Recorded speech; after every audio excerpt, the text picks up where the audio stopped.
Hey, Wave Lancaster here. How you doing? Beautiful day in Southwest Florida. What an awesome episode we had before down in city of Fort Myers, filming down there. I want to thank Three Kings Productions for helping me put that together. That was a lot of work. These things are a lot of work. They're a lot of fun, but I got to admit they are a lot of work too. But it was a great time down in Fort Myers, Sanibel Island. I'm sure we're going to get out there and we'll do a little filming out there.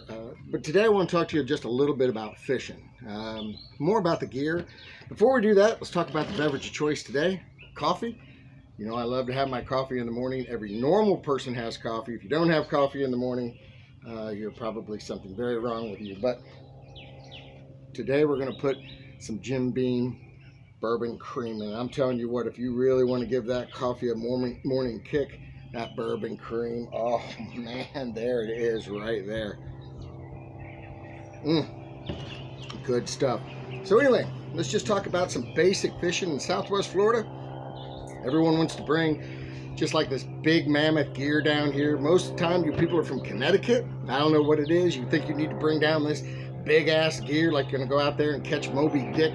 Love the attitude, but probably not so much, you know. Pretty much down here the staples are going to be shark fishing. We'll talk about that just a little bit, but reds and snook and trout, you know, there's some jacks, there's some ladyfish for bait. So there's a nice little plethora of fish that you can catch down here.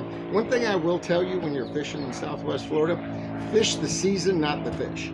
If you come down here and you say, I'm going to target this fish, well, if it's not that fish season, you're not going to catch that fish, all right? Well, first of all, let's talk about some of the gear. I use some of the reels. This is a 3000 series. Just got this one. My daughter just got this one for me. So anyway, 3 and 4000 is typically what I use. 80% of the time, that's what's on the Catch the Wave Key West is 4000 series reel. I can troll with it. I can throw up into the mangroves with it. It's very versatile. It's light.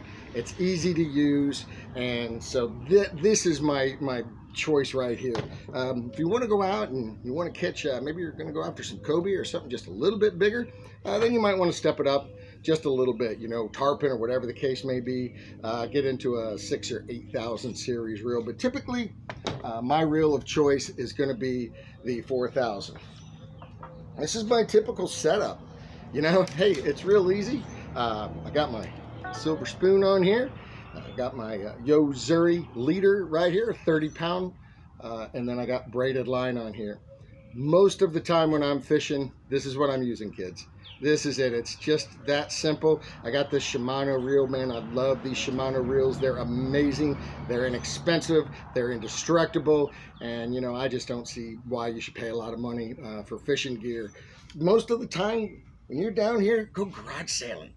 Man, some old lady's always pissed off at her old man and she's fucking getting rid of his shit for cheap. I got some great deals on some big pen reels with some big poles. Like I said, I don't use them a lot, but when I go offshore, 20 bucks a piece. Come on, can't beat that. You know, I'm sure the old man was pretty pissed, but hey, who am I? You know, who am I to judge? If I go shark fishing, I do love shark fishing. You know, so I'll step it up. You know, this is kind of my typical shark rig. I got my weight. I got a steel leader that goes into a shock leader that goes into the line. I got a big float. Usually I'll use a balloon, and that's good for shark. If you carry a gun on a boat, hey, that's cool. I got no problem with carrying guns, but please don't come down here and think you're going to catch a big-ass shark and start popping rounds off in its fucking head. This ain't Jaws, okay? When you go out there and you go fishing, typically you're going to catch 4-footers, 5-footers. Black tips are great to eat, but don't go out there shooting the fuck out of the fish, all right? Hey, I don't know, I'm just little safety point. I like to take a gaff. This is for shark. They're teethy little bastards. Certainly just don't want to reach down there and grab one. That's about the only time I'll use a gaff or if the fish kind of big. For the most part though, you want to get yourself a nice big net. You know, get a net, scoop it up. That way you don't want to keep the fish, you can release it without any harm to it. When you're baiting up your rig, you know, there's some simple stuff. Again, simple silver, simple gold spoon. Here's a silver spoon, big fan of the silver spoon. Jig head, I like to use a jig head, and I'll put some new penny gulps on here. Berkeley new penny gulps. Man, the fish will just tear them up down here in Southwest Florida. You got to have a circle hook. Make sure you got a nice circle hook on there, you know. This is not the hook of choice. All right, so don't be bringing this big shit down here. Keep it up in the Connecticut where it belongs. All right, a float. Bring a float down here. You might want to put a float bobber, as some people call them.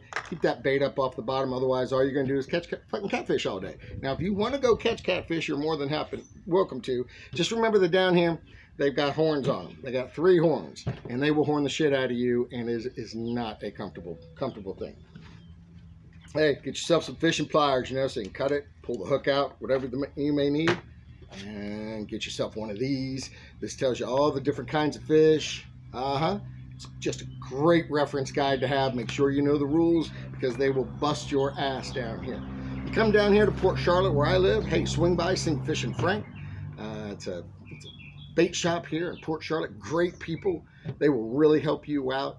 Great guides. If you're not going to come down here and you're not going to buy gear and you just want to go fishing, Southwest Florida, this whole area, Punta Gorda, Port Charlotte, Inglewood, they've got some of the best fishing guides in the around, and you know, they'll take you out, they'll put some fish in the boat, and I guarantee you'll have a great day. So hey, that's pretty much fishing down here in Southwest Florida. You're going to see Harmony and I out there fishing, and I just kind of wanted you to have an idea when you see us using this pole, or you know, so you say, hey, what is on that? Well, that's it, kids. We just don't get that fancy. You don't have to spend a lot of money. Those Shimanos go for 70, 80 bucks. You can do a whole rig for 120 bucks, and you can be in business, and you can go fishing down here in Southwest Florida. So, hey, until next time, Wave Lancaster.